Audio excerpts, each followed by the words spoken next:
अगर आप भी चाहते हैं कि डीजे बालकृष्ण म्यूजिक के ऑडियो वीडियो सबसे पहले आप तक पहुंचे, तो लाल बटन दबाकर चैनल को सब्सक्राइब जरूर कीजिए और हाँ, बेल आइकन को दबाना ना भूलें।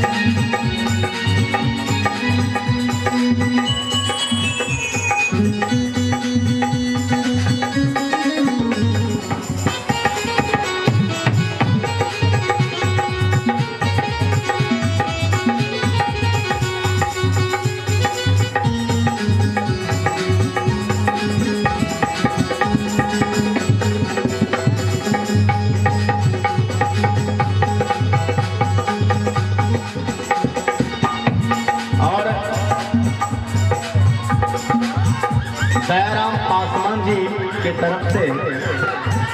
दयाराम पासवान जी की तरफ से 21 रुपए का प्यारा सा पुरस्कार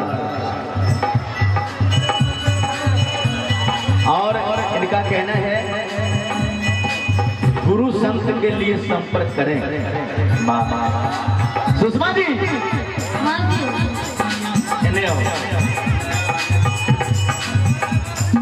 हैसे हैसे एना नहीं बात बेगे गोरखी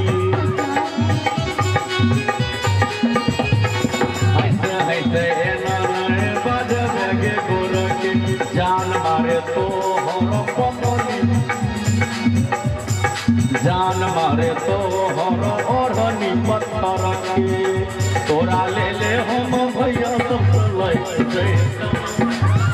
तोरा ले ले हम भैया सब